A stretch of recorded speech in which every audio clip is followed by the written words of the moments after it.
GST में जो है कौन कौन से प्रोडक्ट्स जो है इंक्लूडेड नहीं है जीएसटी में। बूंदी से अजमेर जाना हो तो क्या क्या मोड ऑफ ट्रांसपोर्टेशन अवेलेबल है? आप बताइए बूंदी में कौन कौन से झीलें तालाब फेमस है? ऐसे ही जो है और भी अन्य कई स्थानों के जो है नाम इस तरह से परिवर्तित किए गए हैं। कई झीलों के, कई तालाबों के, कई मॉन्यूमेंट्स के नाम परिवर्तित किए गए हैं। सरकार जो है जैसे ही चेंज होती है योजनाओं के नाम चेंज कर दी जाते हैं। तो ये नाम परिवर्तित करने से कुछ फायदा होता है या सिर्फ बस ठीक है कर दिए जाते हैं? इसके पीछे क्या रीजंस होते हैं?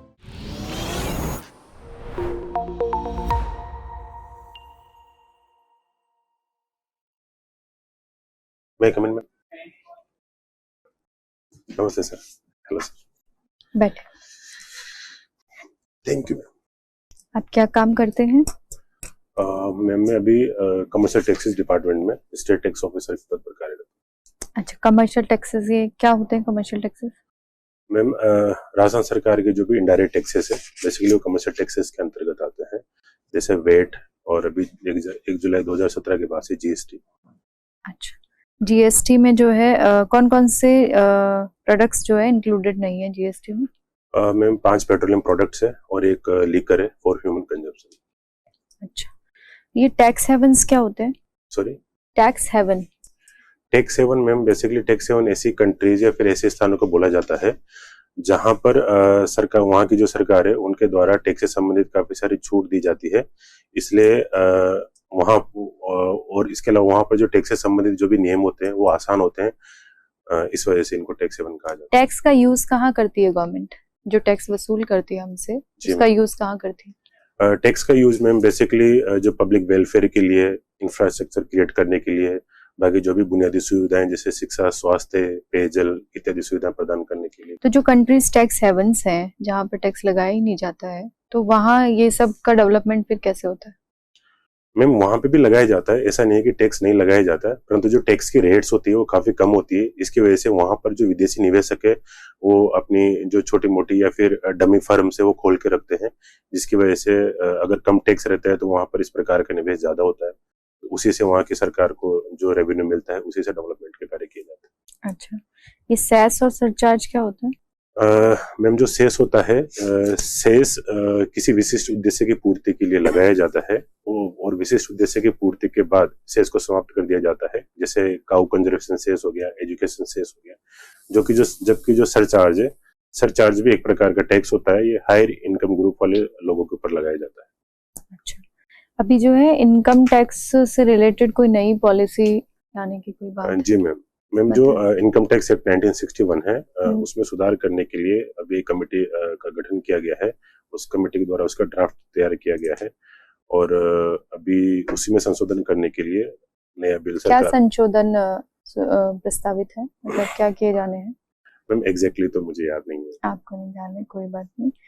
आप मुझे बताएं कि ये रेपो रेट क्या होती है? जी मैम, मैम जो आरबीआई के द्वारा एक मॉनेटरी पॉलिसी लॉन्च की जाती है प्रत्येक 2 महीने में, उसमें जो रेपो रेट के बारे में डिसीजन लिया जाता है। बेसिकली रेपो रेट एक ऐसी रेट होती है जिसके आधार पर जो कमर्शियल बैंक्स है वो आरबीआई से शॉर्ट टर्म के लिए लोन लेते हैं। अच्छा, तो इसको अगर आरबीआई अगर इसको बढ़ाए तो उसके क्या नुकसान हो सकते हैं? अगर आरबीआई इसको बढ़ाएगी यानी कि जो बैंकों को आरबीआई से जो लोन मिलेगा उसकी इंटरेस्ट रेट ज्यादा रहेगी, तो अल्टीमेटली फिर जो बैंक अगर अपने ग्राहकों को लोन देगी उसकी भी इंटरेस्ट रेट ज्यादा रहेगी, और जो इंडस्ट्रीज है, जो बिजनेसमैन है, उनको जो लोन मिलेगा उसकी भी इंटरेस्ट रेट ज्यादा रहेगी। तो कहीं ना कहीं इससे जो इन्वेस्टमेंट है वो नकारात्मक रूप से प्रभावित होगा। परंतु अगर रेपो रेट ज्यादा होती है तो कहीं ना कहीं आरबीआई के द्वारा इसलिए किया जाता है ताकि महंगाई को कंट्रोल किया जा सके, मार्केट में जो रुपए की जो लिक्विडिटी है उसको कम किया जा सके। अच्छा, ठीक, थैंक यू सर। बूंदी के रहने वाले हैं आप? जी सर। बूंदी से अजमेर जाना हो तो क्या क्या मोड ऑफ ट्रांसपोर्टेशन अवेलेबल है? सर बाय रोड और बाय ट्रेन। बाय ट्रेन और बाय रोड। अगर ट्रेन से जाते हैं तो कौन कौन से स्टेशन आते हैं बीच में? सर अगर ट्रेन से जाते हैं तो बूंदी से देवली आता है जो कि टोंक में है, और उसके बाद केकड़ी और अजमेर। और बाय रोड जाते हैं तो? बाय रोड सर बहुत सारे रास्ते हैं, जैसे कि शॉर्टेस्ट और सबसे अच्छा रूट कौन सा है? शॉर्टेस्ट ही है सर, देवली, केकड़ी और अजमेर। अच्छा, और आप जॉब जयपुर में कर रहे हैं? कहाँ पे पोस्टेड है अभी आप? सर अभी जयपुर में commercial taxes department Jhalana Doongri. Commercial taxes department चलाना है। आरएस रिक्रूटमेंट से ही? जी sir, allied services. Allied services से। अच्छा ठीक है। ये जीएसटी काउंसिल की अभी मीटिंग हुई थी कुछ टाइम पहले? हाँ जी सर। कहाँ पे हुई थी? जैसलमेर में। जैसलमेर में हुई थी। कोई एक चीज को लेकर के काफी चर्चा में रहा था, क्या था वो प्रोडक्ट? सर एग्जैक्टली तो याद नहीं है। पॉपकॉर्न को But लेकर popcorn, के कुछ था, क्या था वो मुद्दा, क्या था? सर पॉपकॉर्न के ऊपर सरकार के द्वारा 3 प्रकार के टैक्स लगाए जाते हैं। एक तो सिंपल पॉपकॉर्न आता है और दूसरा उसमें स्वीट का यूज किया जाता है जिसको आई थिंक कैरेमल पॉपकॉर्न बोलते हैं, और एक और पॉपकॉर्न होता है उसका एग्जैक्टली मुझे नाम पता नहीं है। तो इनके ऊपर 5, 12 और 18% की जो टैक्स रेट लगाई जाती है। सबसे ज्यादा किस पे है टैक्स रेट? हाँ पॉपकॉर्न पे सर हाँ हाँ। 18% है सर। नहीं वो तो है, लेकिन किस टाइप के पॉपकॉर्न पर 18? एग्जैक्टली याद नहीं है सर, सॉरी। क्या कारण है कि इस तरीके से एक ही प्रोडक्ट के ऊपर में इतने अलग अलग स्लैब बना करके और इस तरीके से कर रहे हैं? तो कॉम्प्लिकेट नहीं हो रहा है? जीएसटी का पर्पस तो ये था कि कम से कम टैक्सेस हो, हमारे स्लैब कम से कम हो। जी सर। सर सरकार के द्वारा ये जो टैक्स लगाया जाता है इसके पीछे जो मुख्य अवधारणा ये होती है कि ऐसे प्रोडक्ट जो कि मानव की जो डेली आवश्यकता है उनकी पूर्ति करते हैं उनके ऊपर कम से कम टैक्स लगाया जाए, जबकि जो प्रोडक्ट ज्यादा नेसेसरी वाले नहीं है उनके ऊपर अधिक टैक्स लगाया जाए। तो जैसे स्वीट्स वगैरह होती है तो सरकार इनके ऊपर ज्यादा टैक्स लगाती है, इसीलिए जो स्वीट से रिलेटेड जो पॉपकॉर्न है उनके ऊपर ज्यादा टैक्स है। जबकि जो सिंपल पॉपकॉर्न आता है वो सिंपल मक्का से बनता है और सिंपल लोगों के द्वारा उसको कंज्यूम किया जाता है, इसलिए सर उस पर कम तो टैक्स इतनी सारी रेट्स जस्टिफाइड है जीएसटी के अंदर में? 0, 5, 12, 18, इतनी सारी रेट्स? या जी। आपको नहीं लगता थोड़ी रेट्स कम कर देनी चाहिए सरकार को, एक मिडिल पाथ लेके आ जाना चाहिए? जी सर। सर इसके ऊपर जीएसटी काउंसिल में भी समय समय पर चर्चा होती है, और जो हमारा 15वां फाइनेंस कमीशन था और एनके सिंह समिति थी एफआरबीएम एक्ट के ऊपर, उनके द्वारा भी एक रिकमेंडेशन दी गई थी कि जो खासकर 12 और 18% टैक्स रेट है उन दोनों के बीच में काफी डिस्प्यूट है, इसकी वजह से टैक्स इवेजन भी होता है, तो उन दोनों को मर्ज करके कॉमन टैक्स रेट बना देनी चाहिए। तो मुझे लगता है कि आने वाले समय में जब भी जीएसटी काउंसिल की मीटिंग होगी तो उसके ऊपर निर्णय लिया जाएगा। क्या प्रभाव पड़ेगा और क्या स्लैब करनी चाहिए? 12, 18 मिला करके कितने परसेंट की स्लैब कर देनी चाहिए? सर अगर कॉमन स्लैब की बात की जाए तो सर वो तो जीएसटी काउंसिल डिसाइड करेगी, पर आपको अगर आपके अनुसार क्या होगा? मेरे अकॉर्डिंग सर 14 या 15% कर देनी चाहिए। चलिए ठीक है सर। आप बूंदी डिस्ट्रिक्ट से बिलोंग करते हैं? जी सर।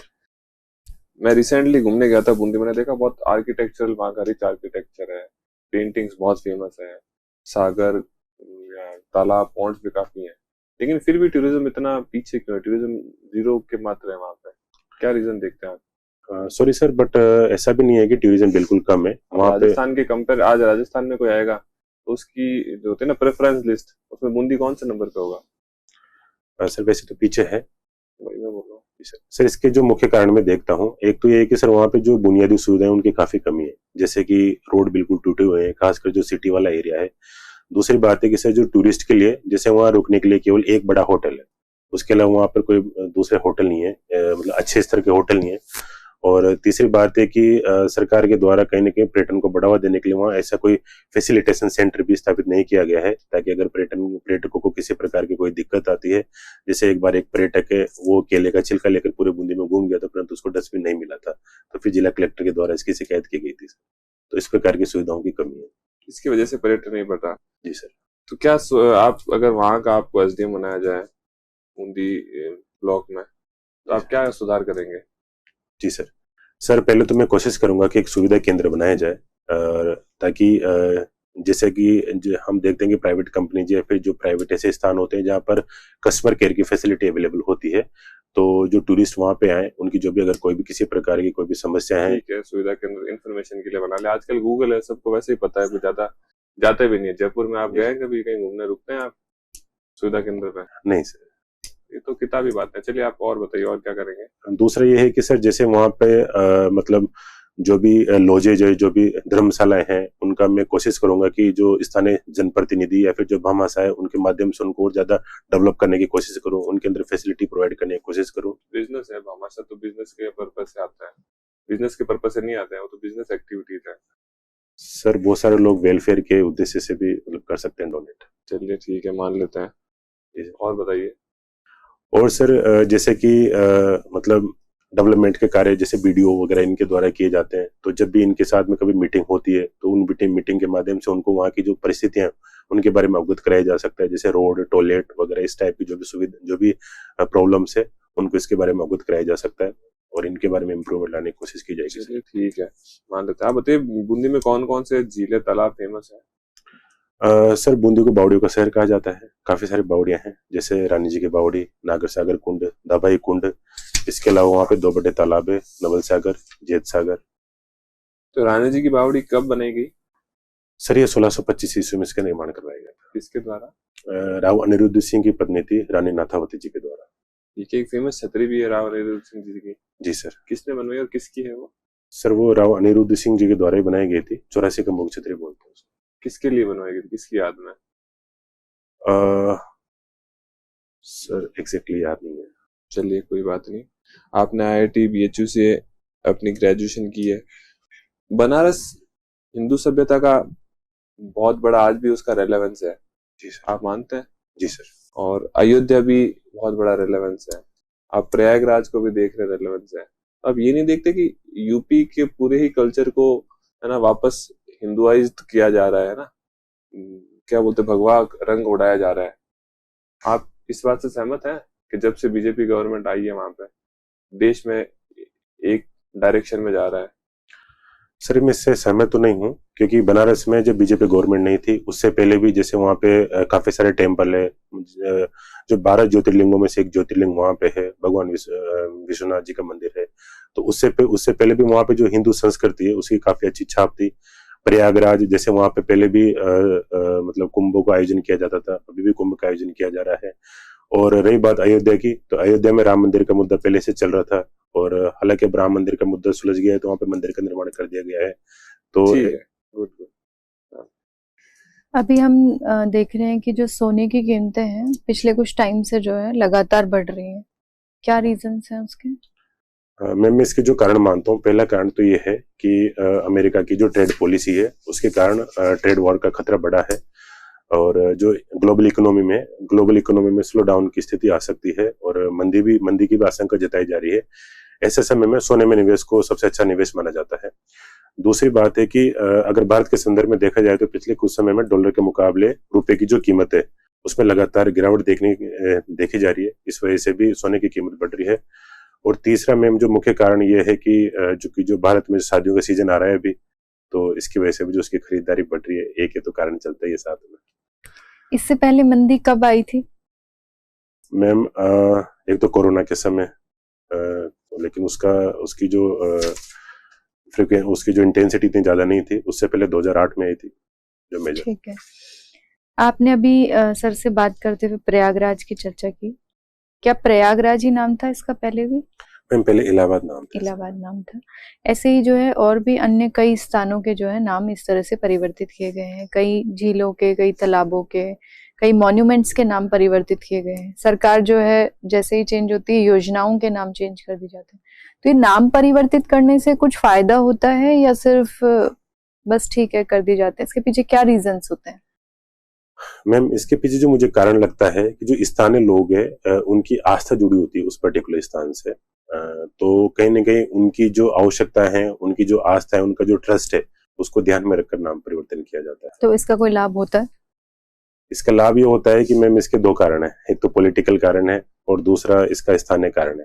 पॉलिटिकल कारण तो ये है कि इससे कहीं ना कहीं सरकार ऐसे लोगों को आकर्षित करती है जो उनको वोट देते हैं, और स्थानीय कारण ये है कि वहाँ की जो जनता है वो चाहती है कि वो ऐसे स्थान पर रहे जहाँ पर सब चीजें उनके अकॉर्डिंग हो। ठीक है। वर्तमान में जो है हम पुरुषों पर अत्याचारों की जो है कई सारी घटनाएं न्यूज़पेपर में देख रहे हैं, जिसमें महिलाएं जो है प्रताड़ित कर रही हैं।